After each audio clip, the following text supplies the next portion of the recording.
ಜೈ ಶ್ರೀರಾಮ್. ನಮಸ್ಕಾರ ವೀಕ್ಷಕರೇ, ನಮ್ಮ ಕನ್ನಡ ಗಾಡ್ ವಿಡಿಯೋಸ್ ಚಾನಲ್ಗೆ ಎಲ್ಲರಿಗೂ ಆತ್ಮೀಯವಾಗಿ ಸ್ವಾಗತ.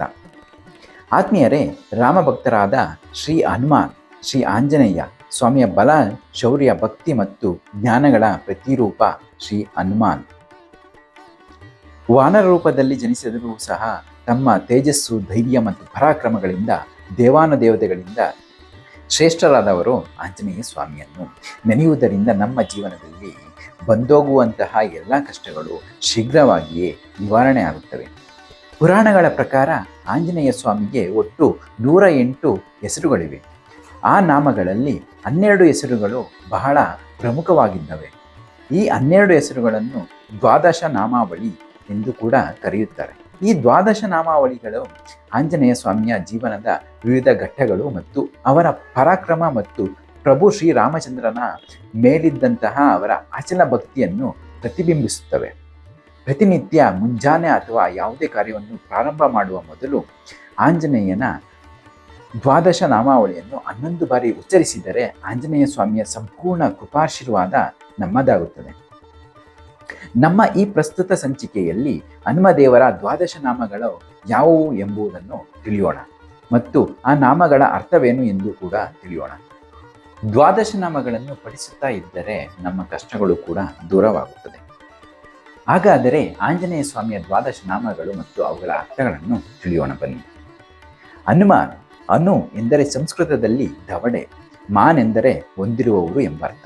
ಬಾಲ ಆಂಜನೇಯ ಸ್ವಾಮಿ ಸೂರ್ಯನನ್ನು ಹಣ್ಣು ಎಂದು ಭಾವಿಸಿ ನುಂಗಲು ಹೋದಾಗ ಇಂದ್ರದೇವ ತನ್ನ ವಜ್ರಾಯುಧದಿಂದ ಆಂಜನೇಯ ಸ್ವಾಮಿಗೆ ಹಿಂದೆ ಮುಂದೆ ನೋಡದೆ ಹೊಡೆಯುತ್ತಾರೆ. ಇದರಿಂದ ಆಂಜನೇಯ ಸ್ವಾಮಿಯ ದವಡೆ ಊದಿಕೊಂಡು ಬಿಡುತ್ತದೆ. ಅಂದಿನಿಂದ ಆಂಜನೇಯ ಸ್ವಾಮಿಯನ್ನು ಹನುಮಾನ್ ಎಂಬ ಹೆಸರಿನಿಂದ ಕರೆದು ಪೂಜಿಸಲಾಗುತ್ತದೆ. ಅಂಜನಾಸುತ. ಅಂಜನಾಸುತ ಎಂದರೆ ಅಂಜನಾದೇವಿಯ ಪುತ್ರ. ಅಂಜನಾದೇವಿಯು ಶಿವ ಪರಮಾತ್ಮರನ್ನು ಕುರಿತು ಕಠಿಣ ತಪಸ್ಸನ್ನು ಆಚರಿಸಿ ಹನುಮಂತರನ್ನು ಪುತ್ರರನ್ನಾಗಿ ಪಡೆದರು. ಆದ್ದರಿಂದಲೇ ಹನುಮನಿಗೆ ಅಂಜನಾಸುತ ಎಂಬ ಅಥವಾ ಅಂಜನಿ ಪುತ್ರ ಎಂಬ ಹೆಸರು ಬಂದಿದೆ. ತಾಯಿ ಹೆಸರಿನಿಂದ ಗುರುತಿಸಿಕೊಳ್ಳುವುದು ಹನುಮನ ದೇವರಿಗೆ ಬಹಳ ಇಷ್ಟ.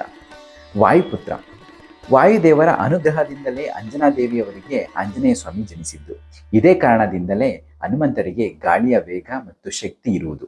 ಮಹಾಬಲ ಎಂದರೆ ಅಪಾರವಾದ ದೈವಿಕ ಮತ್ತು ಆಧ್ಯಾತ್ಮಿಕ ಶಕ್ತಿ ಹೊಂದಿರುವವರು ಎಂಬರ್ಥ. ಆಂಜನೇಯ ಸ್ವಾಮಿಯ ಬಲಕ್ಕೆ ಸರಿಸಾಟಿಯೇ ಇಲ್ಲ. ಅವರ ತಮ್ಮ ಬೃಹತ್ ಬಲದಿಂದಾಗಿ ಸಾಗರವನ್ನೇ ದಾಟಿದಂಥವರು ಮತ್ತು ಸಂಜೀವಿನಿ ಪರ್ವತವನ್ನು ಒತ್ತಿ ತಂದವರು. ಹಾಗಾಗಿಯೇ ಹನುಮದೇವರಿಗೆ ಮಹಾಬಲ ಎಂಬ ಹೆಸರಿದೆ. ರಾಮೇಷ್ಟ. ರಾಮೇಷ್ಟ ಎಂದರೆ ಪ್ರಭು ಶ್ರೀರಾಮಚಂದ್ರರಿಗೆ ಅತ್ಯಂತ ಪ್ರಿಯರಾದವರು ಎಂಬರ್ಥ. ಎಲ್ಲಿ ರಾಮ ಇರುತ್ತಾರೋ ಅಲ್ಲಿ ಹನುಮರು ಕೂಡ ಇದ್ದೇ ಇರುತ್ತಾರೆ ಎಂಬ ನಂಬಿಕೆ ಇದೆ. ಪ್ರಭು ಶ್ರೀರಾಮಚಂದ್ರರ ಸೇವೆಯಲ್ಲಿ ಹನುಮದೇವರು ತನ್ನನ್ನು ತಾವೇ ಅರ್ಪಿಸಿಕೊಂಡಿದ್ದರಿಂದ ಪ್ರಭು ಶ್ರೀರಾಮಚಂದ್ರರ ಹೃದಯ ಕಮಲದಲ್ಲಿ ಅವರು ನೆಲೆಸಿರುತ್ತಾರೆ. ರಾಮ ಎಂದು ಕೂಗಿದರೆ ಆಂಜನೇಯ ಸ್ವಾಮಿ ಓಡಾಡಿ ಬರುತ್ತಾರೆ. ಆದ್ದರಿಂದ ಆಂಜನೇಯ ಸ್ವಾಮಿಗೆ ರಾಮೇಷ್ಟ ಎಂಬ ಹೆಸರು ಕೂಡ ಇದೆ. ಫಲ್ಗುಣ ಸಖ. ಫಲ್ಗುಣ ಎಂಬುದು ಅರ್ಜುನನ ಮತ್ತೊಂದು ಹೆಸರು. ಫಲ್ಗುಣ ಸಖ ಎಂದರೆ ಅರ್ಜುನನ ಗೆಳೆಯ ಎಂಬರ್ಥ ಬರುತ್ತದೆ.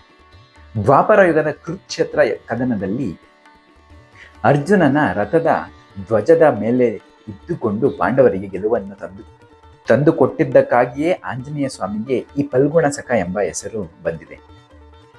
ಪಿಂಗಾಕ್ಷ. ಪಿಂಗ ಎಂದರೆ ಬಂಗಾರದ ಬಣ್ಣ. ಅಕ್ಷ ಎಂದರೆ ಕಣ್ಣು. ಪಿಂಗಾಕ್ಷ ಎಂದರೆ ಬಂಗಾರದ ಕಣ್ಣನ್ನು ಹೊಂದಿರುವವರು ಎಂಬರ್ಥ. ಹನುಮಂತ ದೇವರ ಕಣ್ಣುಗಳು ತೇಜಸ್ಸಿನಿಂದ ಕೂಡಿದ್ದು ಬಂಗಾರದ ಬಣ್ಣದಲ್ಲಿ ಹೊಳೆಯುತ್ತವೆ. ಆಧ್ಯಾತ್ಮಿಕವಾಗಿ ಹಠಯೋಗದ ಸಾಧನೆಯಿಂದ ಕಣ್ಣುಗಳಲ್ಲಿ ಒಂದು ರೀತಿಯ ವಿಶೇಷವಾದ ತೇಜಸ್ಸು ಮತ್ತು ಹೊಳಪು ಉಂಟಾಗುತ್ತದೆ. ಹನುಮಂತ ದೇವರು ಮಹಾನ್ ಯೋಗಿಯಾಗಿದ್ದರಿಂದಲೇ ಅವರ ಕಣ್ಣುಗಳು ಬಂಗಾರದಂತೆ ಹೊಳೆಯುತ್ತಿದ್ದವು. ಅಮಿತ ವಿಕ್ರಮ. ಅಮಿತ ವಿಕ್ರಮ ಎಂದರೆ ಮಿತಿ ಇಲ್ಲದ ಪರಾಕ್ರಮ ಹೊಂದಿದವರು ಎಂಬರ್ಥ. ಆಂಜನೇಯ ಸ್ವಾಮಿಯ ಶಕ್ತಿ ಮತ್ತು ಸಾಹಸಕ್ಕೆ ಯಾವುದೇ ಮಿತಿ ಇಲ್ಲ. ಅವರು ಅಸಾಧ್ಯವಾದುದನ್ನು ಸಹ ಸಾಧ್ಯವಾಗುವಂತೆ ಮಾಡಿದ್ದರು. ಸಮುದ್ರವನ್ನು ಜಿಗಿಯುವುದು, ಲಂಕೆಯನ್ನು ದಹಿಸುವುದು, ಸಂಜೀವಿನಿ ಪರ್ವತವನ್ನು ತರುವುದು ಇವೆಲ್ಲ ಆಂಜನೇಯ ಸ್ವಾಮಿಯ ಅಮಿತ ವಿಕ್ರಮಕ್ಕೆ ಸಾಕ್ಷಿ ಎನಿಸಿಕೊಳ್ಳುತ್ತವೆ. ಉದದಿ ಕ್ರಮಣ. ಉದದಿ ಎಂದರೆ ಸಮುದ್ರ, ಕ್ರಮಣ ಎಂದರೆ ದಾಟುವುದು. ಉದಧಿಕ್ರಮಣ ಎಂದರೆ ಸಮುದ್ರವನ್ನು ದಾಟಿದವರು. ರಾಮಾಯಣದಲ್ಲಿ ಸೀತಾದೇವಿಯ ಶೋಧಕ್ಕಾಗಿ ಆಂಜನೇಯ ಸ್ವಾಮಿ ಮಹೇಂದ್ರ ಪರ್ವತದಿಂದ ಲಂಕೆಗೆ 100 ಯೋಜನ ವಿಸ್ತೀರ್ಣದ ಸಮುದ್ರವನ್ನು ಒಂದೇ ನೆಗೆತದಲ್ಲಿ ದಾಟಿದ್ದರು. ಈ ಅಸಾಮಾನ್ಯ ಸಾಹಸದಿಂದಲೇ ಆಂಜನೇಯ ಸ್ವಾಮಿಗೆ ಉದಧಿಕ್ರಮಣ ಎಂಬ ಹೆಸರು ಬಂದಿದೆ. ಸೀತಾಶೋಕ ವಿನಾಶಕ. ಸೀತಾಶೋಕ ವಿನಾಶಕ ಎಂದರೆ ಸೀತಾದೇವಿಯ ದುಃಖವನ್ನು ಹೋಗಲಾಡಿಸಿದವರು ಎಂಬ ಅರ್ಥ ಇದೆ. ರಾವಣ ಸೀತಾದೇವಿಯನ್ನು ಅಪಹರಿಸಿಕೊಂಡು ಲಂಕೆಗೆ ತೆರಳುವಾಗ ಸೀತಾದೇವಿ ಲಂಕೆಯಲ್ಲಿ ದುಃಖದಿಂದ ಕುಳಿತುಕೊಂಡಿರುತ್ತಾರೆ. ಅದೇ ಸಮಯಕ್ಕೆ ಸರಿಯಾಗಿ ಹನುಮಂತ ದೇವರು ಸೀತಾದೇವಿಯನ್ನು ಹುಡುಕಿಕೊಂಡು ಅಲ್ಲಿಗೆ ಆಗಮಿಸುತ್ತಾರೆ. ಆಂಜನೇಯ ಸ್ವಾಮಿ ಸೀತಾದೇವಿಯನ್ನು ಕಂಡು ತಕ್ಷಣವೇ ರಾಮದೇವರು ನೀಡಿದ ಉಗ್ರವನ್ನು ಅವರಿಗೆ ನೀಡಿ ಆಕೆಯ ಶೋಕವನ್ನು ದೂರ ಮಾಡುತ್ತಾರೆ. ಆದ್ದರಿಂದಲೇ ಆಂಜನೇಯ ಸ್ವಾಮಿಗೆ ಸೀತಾ ಶೋಕ ವಿನಾಶಕ ಎಂಬ ಹೆಸರು ಬಂದಿದೆ.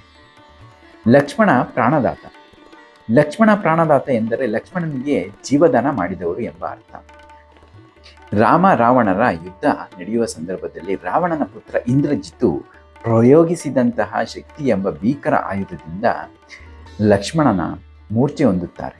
ಲಕ್ಷ್ಮಣನ ಪ್ರಾಣಾಪಾಯದಿಂದ ಸ್ಥಿತಿಯನ್ನು ಕಂಡು ಪ್ರಭು ಶ್ರೀರಾಮಚಂದ್ರರು ತೀವ್ರ ದುಃಖಿತರಾಗಿರುತ್ತಾರೆ. ತಕ್ಷಣ ಆಂಜನೇಯ ಸ್ವಾಮಿ ಹಿಮಾಲಯದಲ್ಲಿ ಇರ್ತಕ್ಕಂತಹ ಸಂಜೀವಿನಿ ಗಿಡವನ್ನು ಗುರುತಿಸಲು ಸಾಧ್ಯವಾಗದೇ ಇರುವಾಗ ಹನುಮಂತ ದೇವರು ಇಡೀ ಸಂಜೀವಿನಿ ಪರ್ವತವನ್ನೇ ತಮ್ಮ ಹಸ್ತದಲ್ಲಿ ಹೊತ್ತು ತಂದು ಬಿಡುತ್ತಾರೆ. ಈ ಸಂಜೀವಿನಿಯ ಸಸ್ಯದ ವಾಸನೆಯಿಂದ ತಕ್ಷಣವೇ ಲಕ್ಷ್ಮಣನು ಚೇತರಿಸಿಕೊಂಡು ಎಚ್ಚರಗೊಳ್ಳುತ್ತಾನೆ. ಹನುಮದೇವರ ಈ ಸಾಹಸದಿಂದಲೇ ಹನುಮಂತರಿಗೆ ಲಕ್ಷ್ಮಣ ಪ್ರಾಣದಾತ ಎಂಬ ಹೆಸರು ಕೂಡ ಬಂದಿದೆ. ದಶಗ್ರೀವಸ್ಯ. ದರ್ಪಃ ದಶಗ್ರೀವಸ್ಯ. ರಾವಣನ ದರ್ಪವನ್ನು ಅಡಗಿಸಿದವರು ಎಂಬರ್ಥ. ಆಂಜನೇಯ ಸ್ವಾಮಿ ರಾವಣ ಲಂಕೆಯನ್ನು ಸುಟ್ಟು ಹಾಕಿ ರಾವಣನ ಗರ್ವಭಂಗವನ್ನು ಮಾಡಿದ್ದರು. ಆದ್ದರಿಂದಲೇ ದಶಗ್ರೀವ ದರ್ಪಃ ಎಂಬ ಹೆಸರು ಕೂಡ ಹನುಮಂತರಿಗೆ ಬಂದಿದೆ. ಹನುಮದೇವರ ದ್ವಾದಶ ನಾಮಾವಳಿಗಳನ್ನು ಪಠಣೆ ಮಾಡುವುದು ಹೇಗೆ? ಈ ದ್ವಾದಶ ನಾಮಗಳನ್ನು ದಿನಕ್ಕೆ ಕನಿಷ್ಠ 3 ಬಾರಿ ಅಥವಾ 11 ಬಾರಿ, ಸಾಧ್ಯವಾದರೆ 108 ಬಾರಿ ಪಠಣೆ ಮಾಡಿದರೆ ಬಹಳ ಒಳ್ಳೆಯದಾಗುತ್ತದೆ. ಹನುಮದೇವರ ಈ ದ್ವಾದಶ ನಾಮಾವಳಿಗಳನ್ನು ಬಿಡಿಯಾಗಿ ಕೂಡ ಹೇಳಬಹುದು ಅಥವಾ ಈ ಕೆಳಗಡೆ ಬರ್ತಕ್ಕಂತಹ ಮಂತ್ರದ ಮೂಲಕ ಕೂಡ ಹೇಳಬಹುದು. ಆ ಮಂತ್ರ ಅಥವಾ ಆ ಸ್ತೋತ್ರ ಏನು ಅಂತ ನೋಡುವುದಾದರೆ, ಹನುಮಾನ್ ಅಂಜನಾ ಸುರ ವಾಯುಪುತ್ರೋ ಮಹಾಬಲಃ ರಾಮೇಷ್ಟಃ ಫಲ್ಗುಣಸಖ ಪಿಂಗಾಕ್ಷೋ ಅಮಿತಾ ವಿಕ್ರಮಃ ಉದಾದಿಕ್ರಮಣ ಶೈವ ಸೀತಶೋಕ ವಿನಾಶಕೃತ್ ಲಕ್ಷ್ಮಣ ಪ್ರಾಣದಾತ ಚ ದಶಗ್ರೀವಸ್ಯ ದರ್ಪಃ ದೇವರೇ. ನಾಮಗಳನ್ನು ಬಿಡಿಯಾಗಿಯೂ ಕೂಡ ಮೇಲೆ ತಿಳಿಸಿದ ಹಾಗೆ ಪಠಣೆ ಮಾಡುವುದು.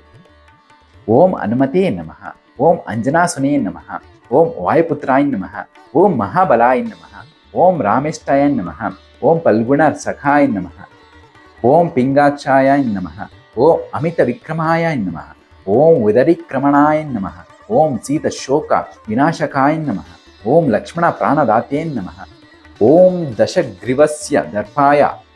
ದಿನದ ವಿವಿಧ ಸಮಯದಲ್ಲಿ ಹನುಮದೇವರ ದ್ವಾದಶ ನಾಮಗಳನ್ನು ಪಠಣೆ ಮಾಡುವುದರಿಂದ ದೊರೆಯುವಂತಹ ಪ್ರಯೋಜನಗಳು: ಬೆಳಗ್ಗೆ ಎದ್ದ ತಕ್ಷಣವೇ ದ್ವಾದಶ ನಾಮಗಳನ್ನು 11 ಬಾರಿ ಪಠಿಸುವಂತಹ ವ್ಯಕ್ತಿಯು ದೀರ್ಘಾಶಯವನ್ನು ಮತ್ತು ಉತ್ತಮವಾದ ಆರೋಗ್ಯವನ್ನು ಗಳಿಸುತ್ತಾನೆ. ಮಧ್ಯಾಹ್ನ ಪಠಣೆ ಮಾಡುವುದರೆ ಸಂಪತ್ತು ಅಭಿವೃದ್ಧಿ ಮತ್ತು ಆರ್ಥಿಕ ಸುಧಾರಣೆಗೆ ಸಹಕಾರಿಯಾಗುತ್ತದೆ.